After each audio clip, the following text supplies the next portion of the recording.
Teman-teman semuanya, satu hal yang harus kita pahami ya dan yakini bahwa kalau kita ingin ya benar-benar keluar dari masalah yang kita hadapi, termasuk ingin lunas hutang, itu nggak ada cara lain teman-teman semuanya kecuali kita harus benar-benar memaksa diri kita itu untuk datang ke Allah. Nggak ada cara lain, paksa diri kita ini untuk datang ke Allah. Pakailah ikhtiar langit, salah satu yang paling dahsyat untuk kita menyelesaikan dari masalah apapun itu, termasuk lunas hutang, itu dengan ikhtiar langit. Anda jangan berpikir, apa iya sih hutangku bisa lunas, apa iya sih impianku bisa terwujud, apa iya sih doaku bisa terkabul sementara aku orangnya begini, kerjanya begini.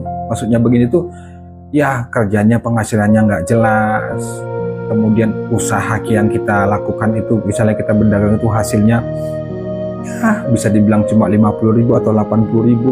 Itu banyak uang ya ke saya, Pak, apa hutang saya bisa lunas ya, sementara keuntungan dari hasil jualan saya ini hanya 50.000, kadang 30.000, paling banyak 80.000, sementara hutang saya Pak ratusan juta karena saya ditipu orang. Tuh yang WA ke saya itu banyak. Anda jangan berpikir seperti itu teman-teman semuanya. Jangan Anda berpikir apa bisa ya hutangku lunas, apa bisa ya doaku terkabul. Jangan gitu, itu sama saja Anda meragukan kekuasaan Allah. Itu sama saja Anda tidak yakin dengan kekuasaan Allah. Coba deh Anda lihat deh. Ya nggak usah pun malam hari, coba deh Anda lihat. Siapa itu yang ciptain langit? Kemudian Allah bisa merubah malam jadi siang, siang menjadi malam. Allah bisa munculkan, menggeser matahari dari timur ke barat, dan banyak hal sebenarnya kalau kita bahas ya tentang kekuasaan Allah. Apalagi cuman hanya ingin melunasin hutang kita, itu terlalu kecil buat Allah. Yang membuat kita itu sulit keluar dari jeratan masalah, termasuk jeratan hutang, karena kita nggak yakin sama Allah, karena kita ragu, kita bertanya-tanya dalam diri, apa iya ya, apa bisa ya nggak kerja hutangku lunas, apa bisa ya aku jadi orang kaya, apa bisa ya. Ente nggak yakin. Nah itu yang menghalangi doa-doa Anda. Anda berdoa sama Allah, ya Allah lunasin hutangku, ya Allah jadiin aku orang kaya, ya Allah mudahkan rezekiku. Tapi setelah Anda berdoa sama Allah, Anda sendiri yang membatasi itu, Anda sendiri yang menghalangin itu. Muncul keraguan dalam pikiran, muncul keraguan daalam batin. Doaku dikabulin ya.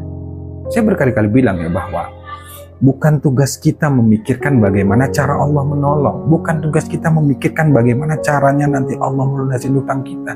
Bukan tugas kita itu. Tugas kita itu satu, hanya meyakini. Titik. Gak ada koma teman-teman semuanya.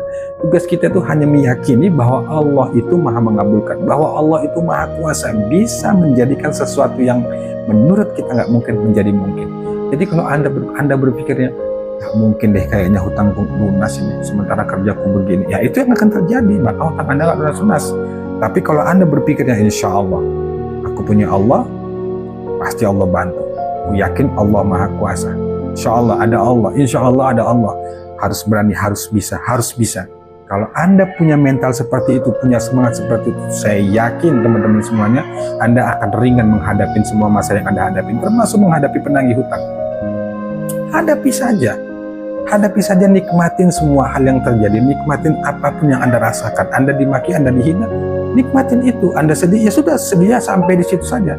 Kenapa teman-teman semuanya? Itu juga bagian dari izin Allah. Ya sudah, terima. Anda banyak beramal, banyak ngamalin sholawat, banyak istighfar, banyak ngelakuin riyadoh gitu, tapi Anda nggak berusaha untuk menerima, untuk ikhlas dengan takdir yang Allah sudah tetapkan terhadap diri Anda.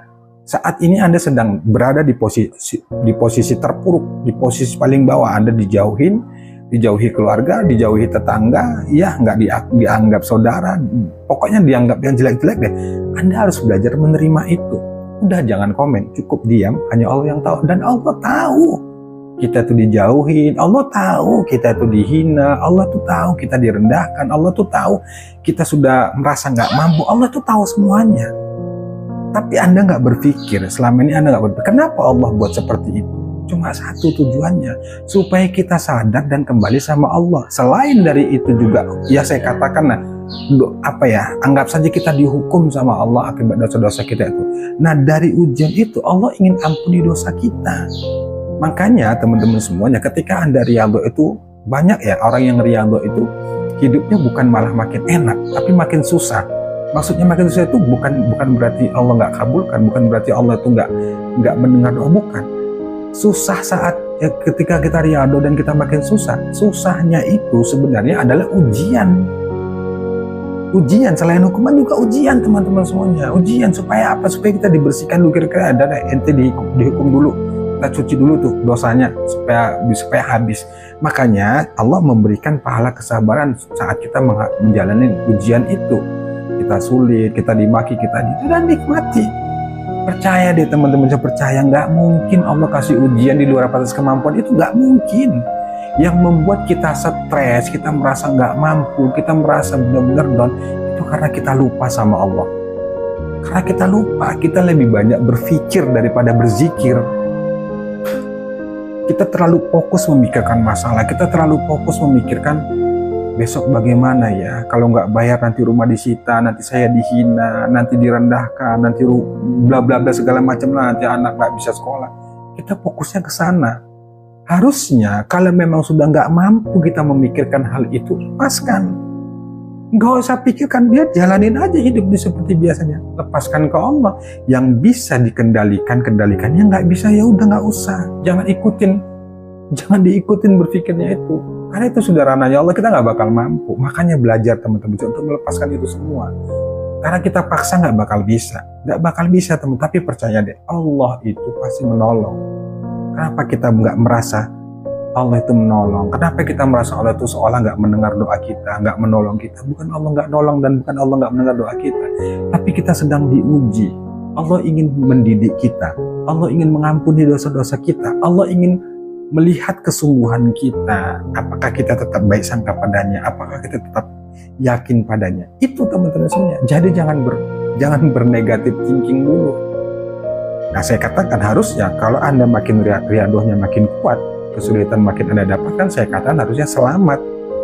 Kenapa saya katakan selamat? Di balik dari kesusahan dan ujian itu, ada keajaiban yang sangat besar yang nanti akan Anda rasakan. Bentuknya seperti apa? Wallahu a'lam, kita nggak ngerti bentuk keajaiban seperti apa. Banyak tuh orang-orang yang hutangnya lunas tanpa bayar, Masya Allah, termasuk salah satu peserta kelas online saya itu, hutangnya 4 miliar ya lebih kurang. Ada beberapa miliar itu yang lunas tanpa bayar. Bukan hanya itu, banyak banget deh. Itu contoh sebagai, dan di testimoni YouTube yang lainnya juga banyak yang mereka merasakan keajaiban yang sangat luar biasa ketika mereka berpositif thinking pada Allah, mereka berzikir, mereka sabar. Alhamdulillah Islam ditolong sama Allah. Oleh karena itu teman-teman saya tetap semangat. Jangan ragu, yakin bahwa Allah pasti menolong. Dan harus yakin bahwa kita punya Allah.